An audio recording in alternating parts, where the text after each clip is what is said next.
Assalamualaikum warahmatullahi wabarakatuh. Hai semua, sahabat konten channel H2 Content Creator. Jumpa lagi di cerita-cerita seru di channel ini. Kali ini saya ingin bercerita tentang dua insan yang terjebak di antara nafsu dan cinta.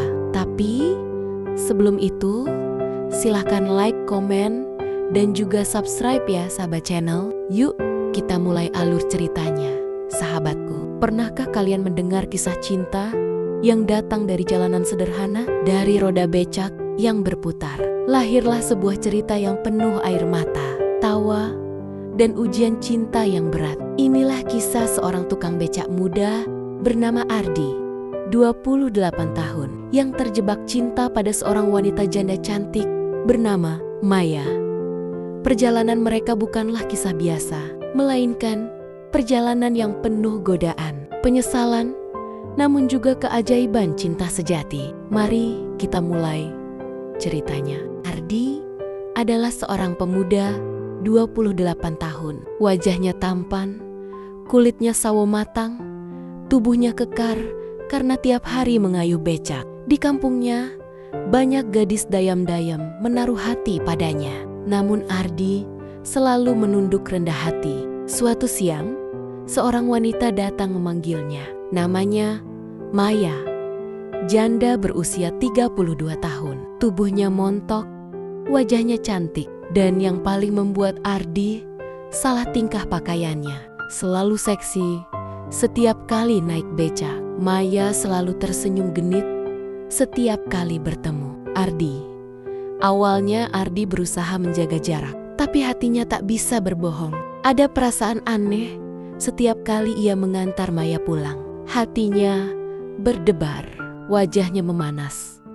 Sejak itu, Maya sering sekali memesan becaknya. Meskipun jarak dekat pun, ia tetap memanggil Ardi.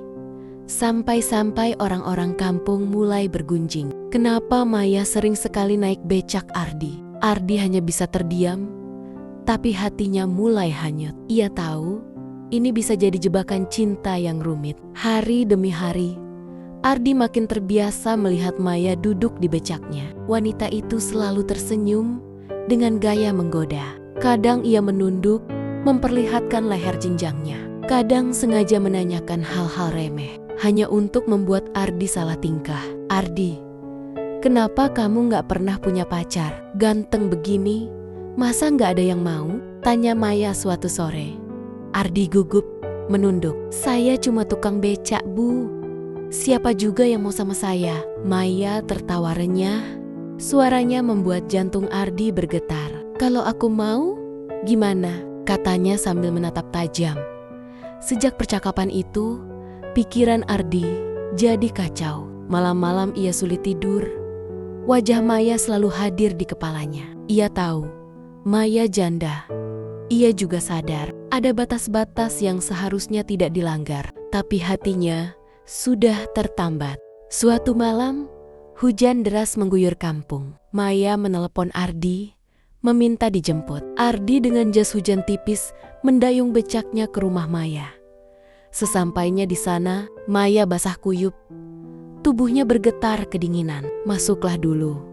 Ardi, kamu pasti kedinginan, katanya lembut. Ardi awalnya ragu, namun saat ia duduk di ruang tamu, Maya muncul dengan pakaian rumah yang tipis. Hatinya bergetar keras. Mereka berbincang, tawa Maya terdengar hangat. Malam itu, seolah dunia hanya milik mereka berdua. Saat listrik padam, hanya cahaya lilin yang menemani. Tanpa sadar, Maya mendekat, dan jarak di antara mereka lenyap. Sejak malam itu, hubungan mereka berubah. Maya sering mengundang Ardi ke rumahnya. Dari sekadar obrolan, berlanjut pada sentuhan. Hingga akhirnya, mereka terjerat dalam hubungan terlarang yang mengikat. Ardi merasa bersalah, tapi Maya selalu menenangkannya. Kita sama-sama butuh kasih sayang, Di.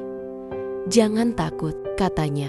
Hari-hari Ardi kini dipenuhi kebahagiaan sekaligus kecemasan. Ia takut orang lain tahu. Apalagi gosip tentang kedekatannya dengan Maya semakin kencang di kampung. Namun, Maya seolah tak peduli. Beberapa bulan berlalu, Maya mulai merasa ada yang berubah dalam dirinya. Ia sering mual di pagi hari. Tubuhnya cepat lelah. Dengan ragu ia membeli tes pack di pasar. Dan hasilnya membuat tubuhnya gemetar. 2 garis merah. Maya menangis. Ia bingung harus berkata apa. Sore itu, ia menemui Ardi. "Ardi, aku hamil," ucapnya lirih. Ardi terdiam lama. Wajahnya pucat. Dunia seakan runtuh. Ia hanya tukang becak miskin. Bagaimana ia bisa bertanggung jawab atas seorang janda yang kini mengandung anaknya? Kabar itu menyebar cepat. Tetangga mulai berbisik-bisik. Ada yang menuduh Maya perempuan tak tahu malu. Ada yang menyalahkan Ardi. Maya menangis hampir setiap malam. "Ardi, apa yang harus kita lakukan? Aku malu. Aku takut anakku nanti dicap anak haram." Ardi hanya bisa menggenggam tangan Maya. Hatinya hancur, ia ingin menikahi Maya. Tapi ia tidak punya apa-apa. Bahkan untuk mahar sederhana pun, ia tak mampu. Ardi memberanikan diri pulang ke rumah orang tuanya, bercerita tentang keadaan Maya. Namun ayahnya marah besar. "Kamu sudah mempermalukan keluarga kita, Di. Menikahi janda itu?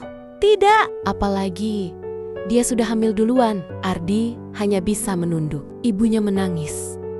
Namun tidak bisa membela. Ardi merasa terbuang. Tapi hatinya tak bisa meninggalkan Maya. Meski ditolak keluarga, Ardi bersumpah akan bertanggung jawab. Ia mulai bekerja lebih keras. Mengayuh becak siang malam, terkadang menerima pekerjaan kuli untuk menambah uang. Maya terharu melihat perjuangan Ardi. "Kamu memang lelaki sejati, Di," katanya sambil memeluk Ardi dengan air mata mengalir. Namun di sisi lain, tekanan sosial semakin besar. Beberapa tetangga turang-toranggen menghinanya. Ardi hanya bisa menggertakkan gigi, menahan marah. Kandungan Maya semakin besar. Suatu malam, ia jatuh sakit parah. Ardi panik dan berlari ke bidan desa dengan penuh perjuangan. Akhirnya Maya selamat. Begitu pula bayi yang dikandungnya. Di momen itu, Ardi menangis di samping ranjang. "Aku janji Maya, aku akan selalu ada untukmu dan anak ini, apapun yang terjadi." Hari yang dinanti tiba, Maya melahirkan seorang bayi laki-laki yang sehat. Tangis bayi itu menjadi cahaya baru dalam hidup Ardi. Meski banyak orang mencibir, Ardi merasa dirinya telah menemukan alasan untuk terus berjuang. Maya menatap Ardi dengan mata berkaca-kaca. "Terima kasih, Di. Karena kamu, aku masih punya harapan." Beberapa bulan kemudian, ibu Ardi datang diam-diam melihat cucunya. Saat melihat bayi kecil itu, hatinya luluh. "Anak ini tidak bersalah," katanya lirih sambil menggendong cucu pertamanya. Akhirnya, perlahan keluarga Ardi membuka hati. Ayahnya pun, meski dengan wajah keras, mulai menerima kenyataan. "Kamu memang sudah salah, Di. Tapi aku lihat kamu bertanggung jawab. Aku bangga padamu." Waktu terus berjalan. Ardi dan Maya menikah sederhana di balai desa. Disaksikan keluarga dan tetangga. Meski tidak mewah, kebahagiaan terpancar dari wajah mereka. Ardi kini bukan hanya tukang becak. Ia membuka usaha kecil dengan tabungan hasil kerja kerasnya. Cukup untuk menghidupi keluarga kecilnya. Maya pun bahagia. Meski penuh luka di masa lalu, kini ia menemukan cinta sejati. Sahabatku, cinta kadang datang dari jalan yang salah, dari dosa yang kita sesali. Namun bila ada keberanian untuk bertanggung jawab, cinta itu bisa berubah jadi anugerah. Ardi dan Maya membuktikan bahwa meski hidup penuh air mata, pada akhirnya cinta sejati akan selalu menemukan jalannya. Jangan lupa sahabat, subscribe, like dan komen ya.